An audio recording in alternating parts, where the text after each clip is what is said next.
This one is off the top of the dome. Just had a few things to say because this one is getting to be a tad upsetting in regards to what's taking place with the protest in Southern California. Now, President Trump is not happy at all with what he's seeing in regards to those protests. He has sent in hundreds of National Guardsmen and is even contemplating sending in the active duty Marines.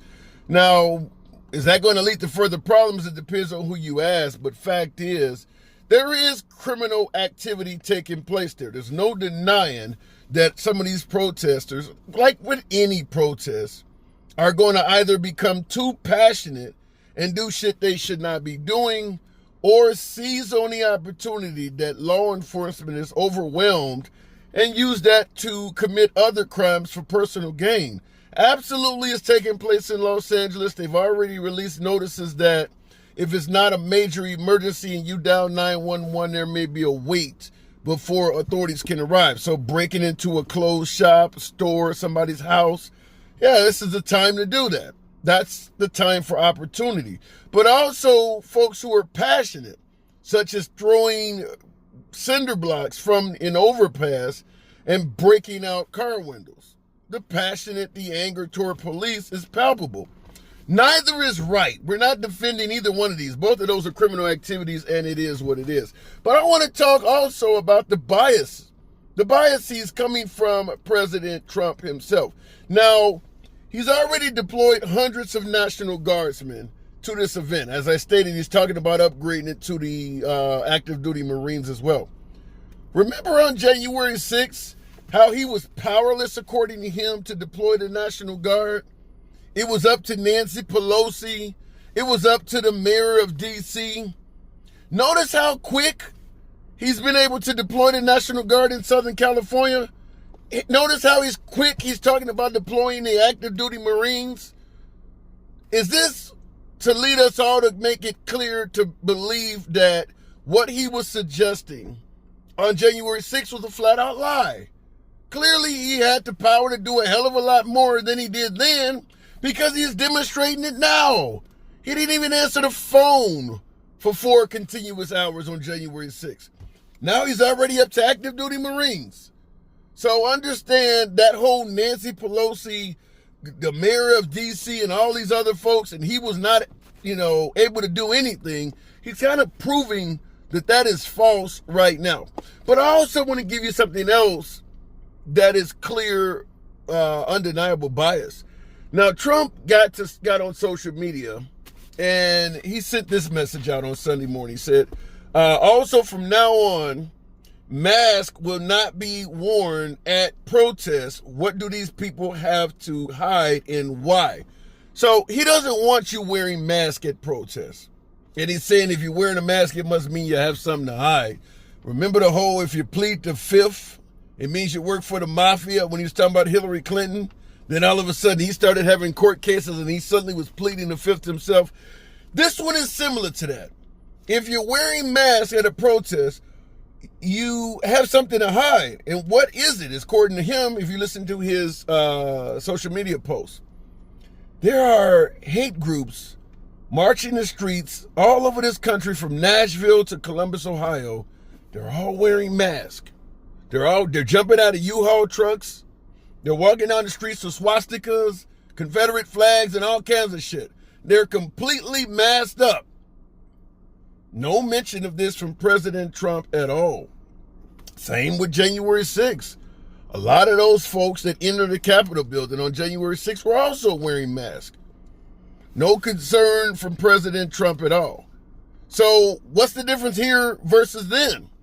Well, some might push back and say, well, these people are committing all kinds of crimes all over Southern California. That's why they're wearing masks. Well, January 6th, nobody committed any crimes at all. They were wearing masks, plain and simple. And the same thing took place in Charlottesville, 2017. Good people on both sides. Once again, wearing masks, getting in fights and all of that. No outcry from President Trump. Why is that? Damn it, why is that? I'm just going to ask you that. I'll leave it up to you to come up with a decent answer. But why the hell is that only the folks in Southern California are being criticized for wearing masks when there's a variety of protests that have taken place since Trump has been a president and the people were wearing masks and he didn't say anything about it. Somebody let me know in regards to that. Also, last but not least, he also demanded that the people in face masks be arrested. So, I guess just pointed out, there's clear-cut cases in the past where people were wearing masks and committing nefarious acts, and he never requested they be arrested. So I don't know about if you even can be arrested. They can disperse the protests if it's martial law declared or an insurrection, which is what he's pushing at. Once they declare it, you got to get your ass out of there and go home. But I don't know if they can pass a law to simply say if you're walking on the streets, you can't wear a mask. So we'll see what happens there. Last but not least, this whole deploying the military is downright frightening. This will escalate shit. I understand the military's job is to get things under control, but it's going to anger people. And by the way, when it comes to wearing masks, guess who also is wearing masks? ICE, Immigration and Customs officials. They're wearing masks when they're arresting folks.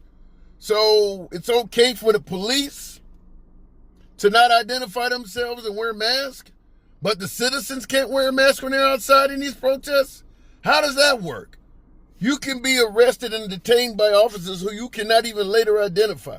They're not wearing uniforms, they're not wearing name tags or anything. They'll briefly show you a badge, but they don't give you their names or anything.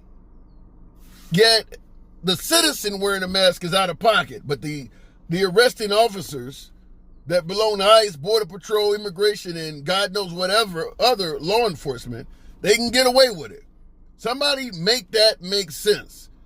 Since when is law enforcement not allowed to identify themselves when making the arrest? I could get if they were undercover or some shit like that, that's one thing. But once you've already detained and arrested someone, you should have to identify yourselves. This could also lead to someone pulling out a firearm and trying to shoot law enforcement. At the end of the day, how was I to know they were law enforcement? Somebody wearing masks and a badge and no nameplate or anything won't identify themselves? Anybody could go out and buy a fake badge. This could literally lead to people taking shots back at these folks that are doing this. What do you think? You think ICE should be allowed to wear a mask while in the process of making arrests? Let me know in the comments. What do you think? You think deploying the National Guard, or God forbid the Marines, you think it'll quiet what's going on there, or do you believe it will escalate what's taking place? Let me know in the comments. As always, feel free to smash that like button, subscribe to the channel. See you in the next video.